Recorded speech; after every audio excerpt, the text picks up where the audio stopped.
All right, people, welcome back to Project Soup Dog. I am Mark. I'm Eric. Yo, we have already assembled our bulletproof bottom end. Now remember, we're looking for 1,000 horsepower here, so we began by using Aries pistons, Carrillo connecting rods. This thing has got to be stout. It is ready to go. Today's show, we're gonna put the cylinder head on. We're gonna degree the cams, which would be really trick, and I'm gonna start by installing these high quality head studs from ARP.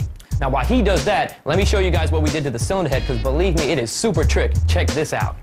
We took our cylinder head and sent it to the best, Darryl Cox Racing. Now, Darryl and Jay Chrisley have ported and polished the head, set it up for us here, and they have actually gone beyond flow bench testing and have gone to sonic testing the cylinder heads. In keeping with using the best products and materials that we can on Project Soup Dog here, we contacted Racing Engine Valves, REV, for all of our valve tray needs. Now, what they sent us was a dual valve spring, titanium locator and retainer setup here, and we went with 1mm oversized intake and exhaust valves. The intake valves are super trick. We got titanium intake valves here. Now, the titanium is substantially lighter than the factory or a stainless steel valve, and it's got a heat threshold of 1,300 degrees Fahrenheit. The exhaust valve is also super trick here. It's a super alloy called Pyromat 31. It's got a heat threshold of 2,250 degrees Fahrenheit. Now, both these valves are swirl polished to help promote atomization of our fuel-air mixture. Now, this is super trick because we've got 1mm oversized valves on both the intake and the exhaust, and we went from a single valve spring to a dual valve spring. You think that would all add up to weight, but with our exotic materials from Rev here, we've saved over ½ a pound in valve train components. That is a lot. Now, this is the actual head that Darryl Cox did for the Project Soup Dog here, and the valves are super trick, but the valve job is super trick also. Check this out. Now, we had Blake Gann do a full radius 30 valve job here, which opens up the area around the valve to promote more airflow into the cylinders here. The more air we can put into the engine, the more fuel we can put into the engine, the more power we can make with the engine, which, of course, is the ultimate goal of this whole project here. Now, here's a little tip for you Supra owners at home. If you're going to put head studs in here like we're doing today, you'll find out if you go to put the head on top of the engine without putting the washers in beforehand, they're not going to fit and you're going to have to take it off. So put an ample amount of grease on it, stick it down in there, let it sit there, put the head on with the washers on first. All right, we just put our head on.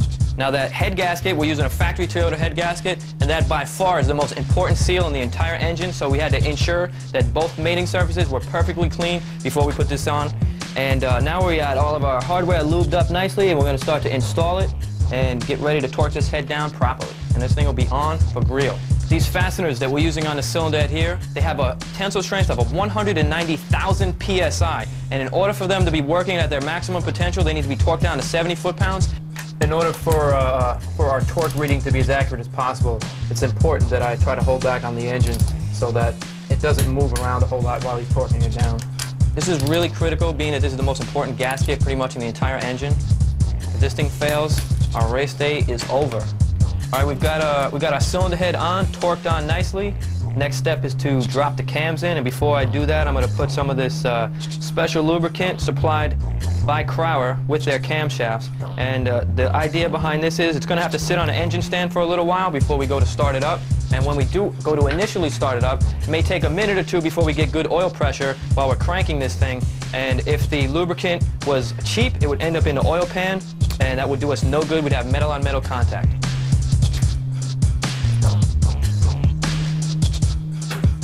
No matter how many hundreds of times you do this, always consult the book, because you can never be too right.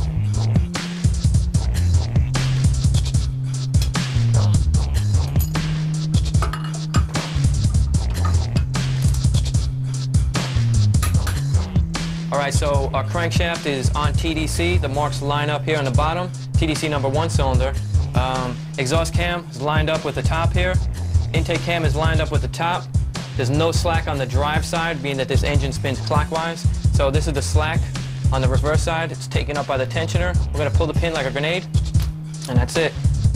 We have tension, and our timing belt is in effect. All right, this is the good stuff right here. This is something that I've never seen on television before, and I've been watching automotive programs my entire life. We're going to degree an engine and show you guys what the hell we're talking about when we say degree an engine. And what we're going to do now is we're going to control the time when the intake and exhaust valves open and close in relationship to top dead center. Crankshaft is at TDC number 1. I have a little piece of welding wire right here on my degree wheel, which represents 360 degrees of crankshaft rotation. It's at TDC number 1. And the cam gears are stock settings right here, straight up and down. So we put everything on just the way it is, and we're gonna see when does this intake valve open up. In the United States, we always measure valve opening at 50 thousandths inches of lift.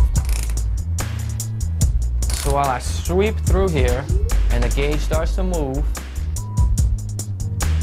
there's our 50 thousandths of lift. Now the valve is open 50 thousandths of an inch, been acted on by the camshaft. When is it happening? It's 5, 6, 7, almost 8 degrees after top dead center.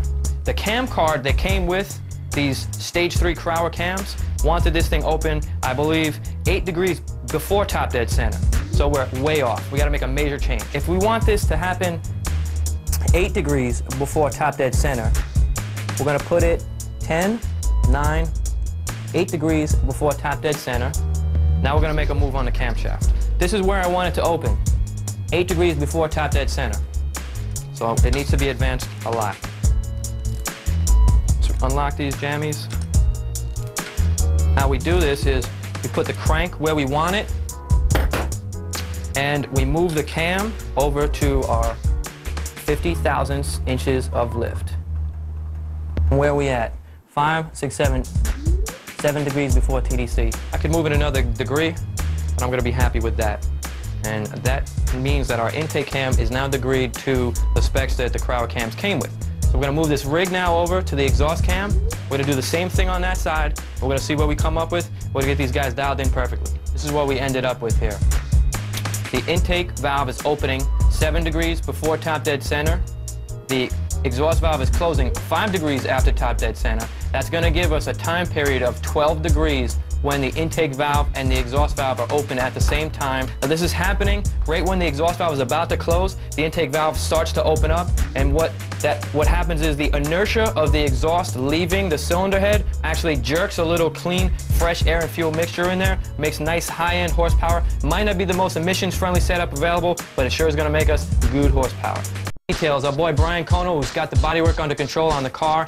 He's been working feverishly trying to get that thing ready. We also sent a bunch of engine parts with him so we can paint those things. And he should be running through here any second now, bringing some cool stuff. And hey, how you doing? Brian Kono. From After Hours. Yeah. Oh, that is pretty, man. Let's see how this thing looks right here, man. Oh, that looks pretty.